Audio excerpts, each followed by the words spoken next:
What's going on, everybody? I just got a little bit of time to kill before I go watch my daughter's dance recital for her Christmas parade tomorrow. Really don't know how this Instagram Live thing works, so this is the test run.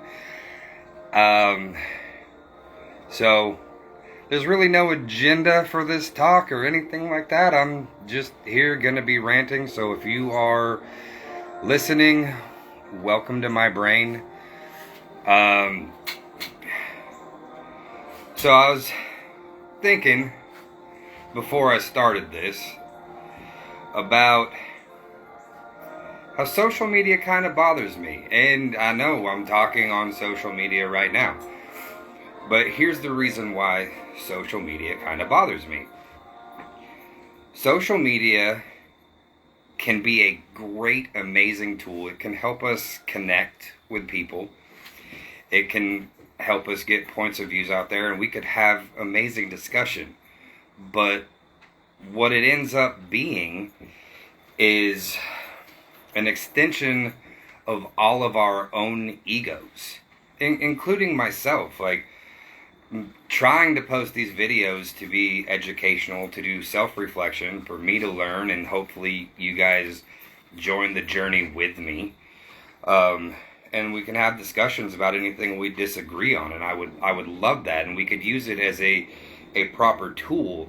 But what it usually turns into being is we're just posting things all over the place about what we're doing, and in all reality, most people don't care what anyone else is doing except for what they're doing.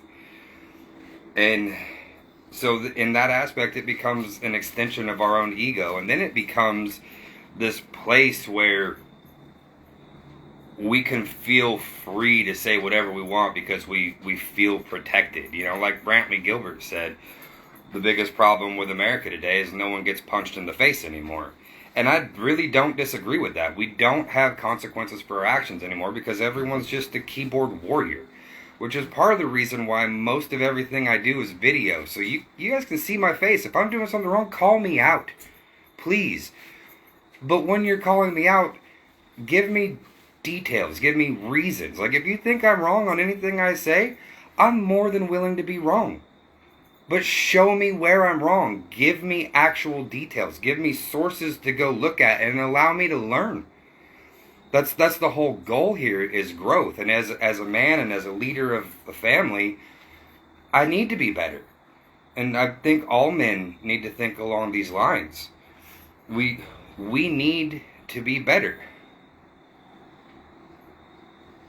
So I'm just sitting here ranting at the moment, because no one's online, and maybe people will chime in, maybe they won't. But again, this is the test run.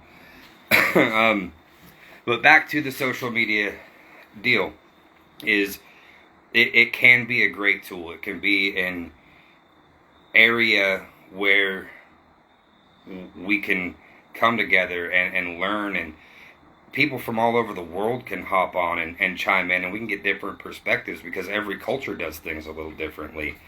And so it can be a great tool. But I work in construction, and I've worked in construction my whole life. And anyone who's ever been a carpenter can tell you that anything can be used as a hammer. It can. However, the only thing that works really well as a hammer is a hammer. So proper tools for proper jobs. Well, we're misusing this tool, I think. We could reach people on a whole different level, but first we have to stop feeling protected behind it to where we can be a keyboard warrior and just try to cause problems. It's an area where we can come together and just grow as a community of humans and show each other love.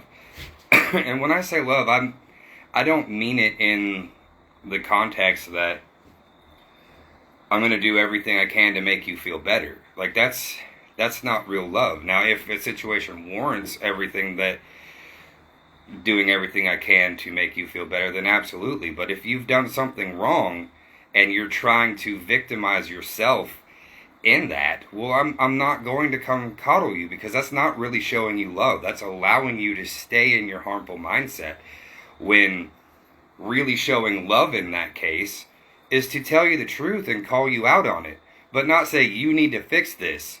Say, hey, what can we do here? Like, let me come alongside you. Let's work through this together. But just know there's something broken, and it needs to be fixed. And that's really where we would show love, and how we would show love. And it's situational. Everything you do is going to have a different situation. Which, here's my ADD brain going. That leads me to the idea of generalizing. A lot of times when I get into conversations, I hear about, oh, well, you're generalizing. Well, yeah, if you're talking about a group of people, like a group, you have to generalize, because you're not talking about an individual. You're talking about a group. So everything has to be generalized. There's always exceptions. But exceptions don't make the rule wrong. They actually prove the rule, because without the rule, you couldn't have the exception. So, yeah, a lot of times you generalize, but when you're talking on an individual to individual, there is no generalizing. It doesn't work that way. That's not how things form. So, if you're talking about a group, yeah, you're going to generalize. So if you say, oh, well, you're generalizing. Well, that's not an argument against what anyone said. Of course it's generalized. You're talking about a group. So you have to go into that. And then with stereotypes, right? There's a reason for stereotypes. Stereotypes are a broad generalization of a certain culture. And I'm not talking about one specific. I mean, every culture has their stereotypes. Because on a general basis, that's how certain people act. Within that group of people, generally they do this. That's where the stereotype comes from.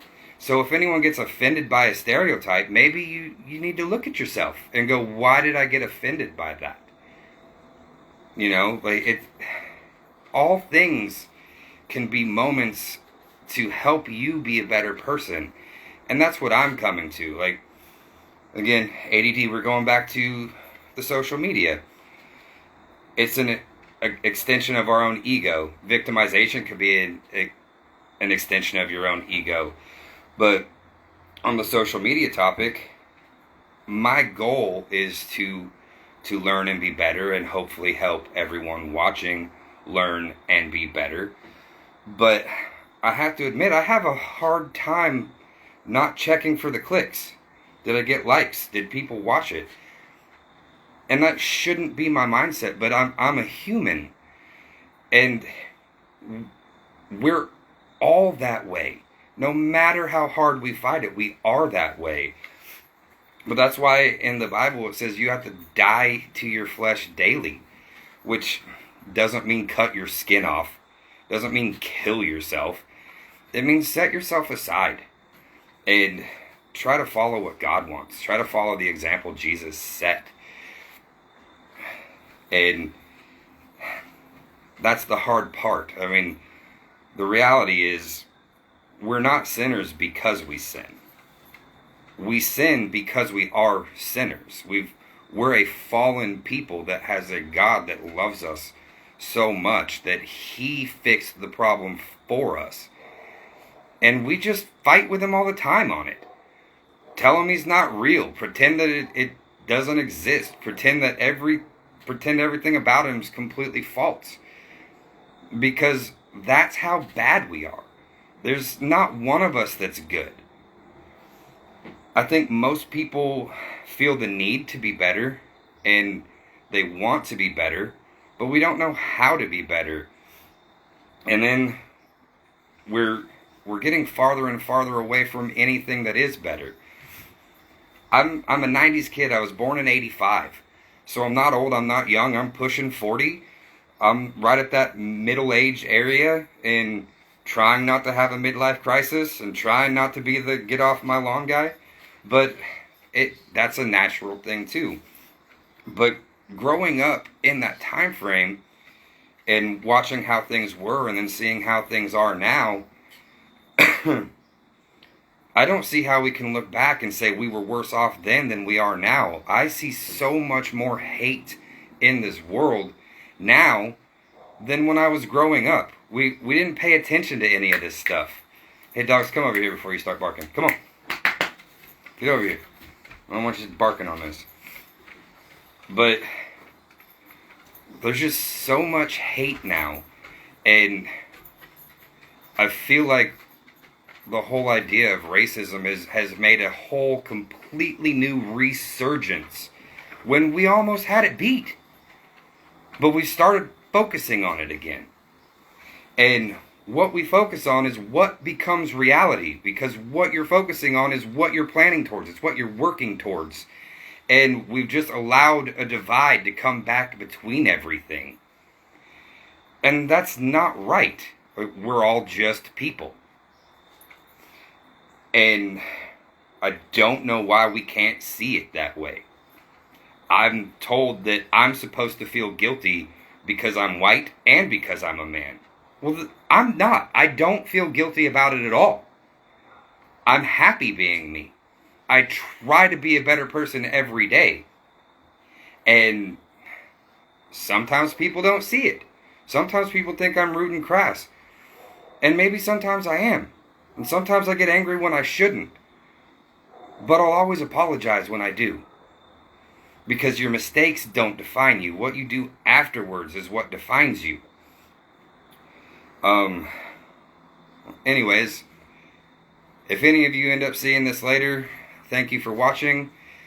I'm going to get off here now. This was my test run. I'm going to go watch my daughter dance. Y'all have a good day. If I can figure out how to get out of here. How do I leave this exit?